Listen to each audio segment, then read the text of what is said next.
No, yo no me lo imaginaba así. Es más, cuando empecé a hacer teatro, pues en mi familia más bien se pusieron un poquito tristes y furiosos, porque pues, no le veían ningún futuro a esa vaina, ¿no? Cuando yo empecé, el futuro era muy escaso, era muy estrecho. En televisión, pues trabajaban 20 personas, yo creo, era muy poquito.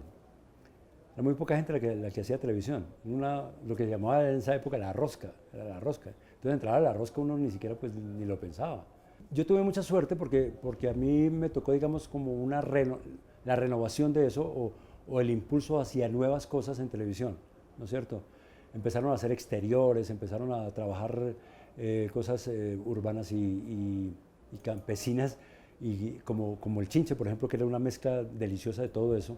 Y tuve digamos, la suerte de contar y de estar junto a personas muy interesantes en ese aspecto, innovadoras, desarrolladoras de programas y de cosas nuevas, y fui un poco como colgado de ellos y aprendiendo también con ellos, y me tocó, digamos, esa transformación de lo que era y que uno veía por allá lejos y no, esto ya no llego yo, pero ni a palo y tal.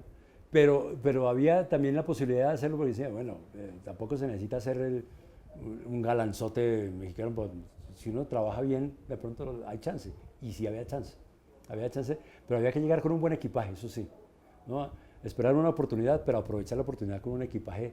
El equipaje quiero decir una formación como actor de teatro. Cuando yo empecé, no, los pagos eran una cosa chistosa. Había que trabajar mucho para ganar una buena plata, pues además había tarifas y todo eso. Y uno era protagonista, coprotagonista, primera, segunda, terceras, cuartas partes. Y eso era de ahí para abajo. Pero había tarifas, nadie podía cobrar más de eso. Después sí ya fue transformándose y ya vinieron pues buenos contratos y tal cosa. Pero también el ir y venir y los altibajos de la profesión que son fuertes. Momentos en que no se trabajaba simplemente. Entonces uno hacía una novela y quién sabe cuándo volvía a hacer otra. A mí no me tocó ese cuento así como del divismo, no. Yo llegué a ser popular, digamos, un tipo, pues sí, era famoso y popular, pero yo creo que yo nunca fui soberbio al respecto.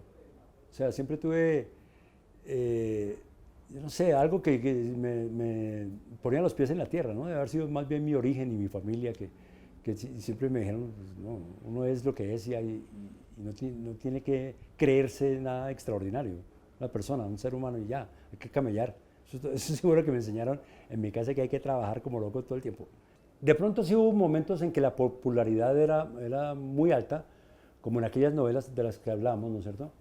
Y supongo que estaba, digamos, un poco trepadito, digamos, sí pude haber estado un poquito trepadito, pero nunca llegué a hacer un escándalo o a mandar a comer lo que sabemos a la gente, jamás, ¿no? Eso sí nunca. Yo siempre tuve como un tratamiento muy cordial con todas las personas y con los trabajadores, los que están trabajando en televisión, que son los que realmente camellan, ¿no? Los que hacen todas las escenas desde la primera hasta la última. Con esta gente siempre he tenido muy buena relación y muy cordial, muy chévere. He hecho como amigos ahí. Sí, hay momentos en que no, obviamente la vanidad llega y estoy bien, no sé qué, y me piden autógrafos. Pues cuando uno está más joven, ¿no? Desde luego, me piden autógrafos. Pero, pero tampoco fue tanto. Era chévere aprovechar, por ejemplo, que le rebajaran las cuentas a uno o que uno no tuviera que hacer ciertas filas, digamos.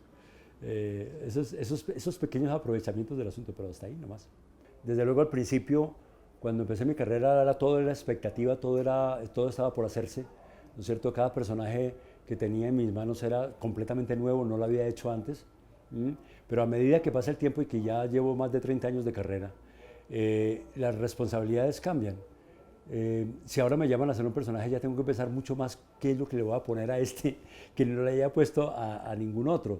Eso es lo que intento, ¿no? Intento que cada personaje sea diferente, distinto, pero es también inevitable encontrar cierta repetición en ciertas cosas, en actitudes, en modo de expresar físicamente los personajes. Es muy difícil también hacer cada cosa diferente, porque ahí sí sería demasiado clown, ¿no?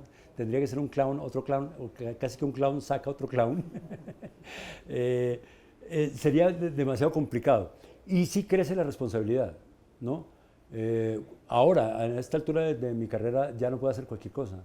O sea, no puedo darme el lujo de ir sin prepararme o de llegar a ser, al contrario, yo tengo que llegar mucho más armado a los castings, por ejemplo, o a empezar un nuevo proyecto. Tengo que llegar con muchos más argumentos y más armado que antes, porque ya la gente espera mucho más de mí. Y entonces, en ese momento, cuando uno asume un personaje nuevo, entra una especie de miedo y de pánico también de si sí va a resultar, de si sí estoy haciendo lo correcto, de qué irá a pasar con este que no haya pasado con nosotros, qué irá a pensar la gente, en fin, empieza uno a acumular una cantidad de interrogantes que hay que decidir y resolver rápidamente antes de empezar.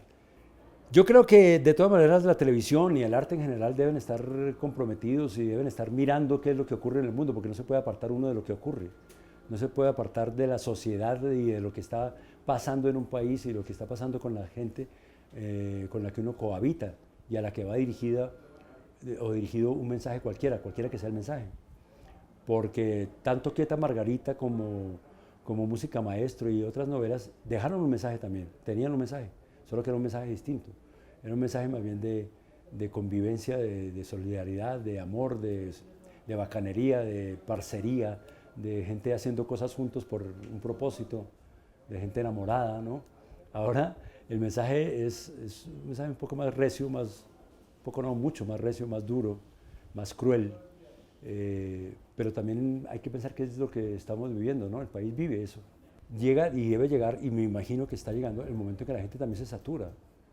El público se satura de lo mismo, de ver lo mismo siempre y de ver a los mismos, ¿no? Ya uno puede hablar con actores y ¿en qué estás ahora? ¿Estás de guerrillero, de paramilitar o de qué? Y hay unos que están especializados, ¿no? En guerrilleros y tal. Raro y hasta maluco eso. Yo no creo que muchos actores estén muy contentos de hacer la misma historieta, porque es la misma, con diversas coyunturas tratadas, pero en esencia es lo mismo, conflicto. A mí me parece que en ese caso prima mucho más el hecho de que la televisión es un gran negocio. Es un negocio en el que hay que ganar dinero. Entonces, en un momento cualquiera, que no sé cuál fue, eso fue un éxito, una narconovela fue un éxito. No sé cuál fue la primera, ni me acuerdo. ¿Cuál fue la primera que dijo, es un éxito hacer este tema? Y entonces, es como cuando se pone de moda el roscón con arequipe.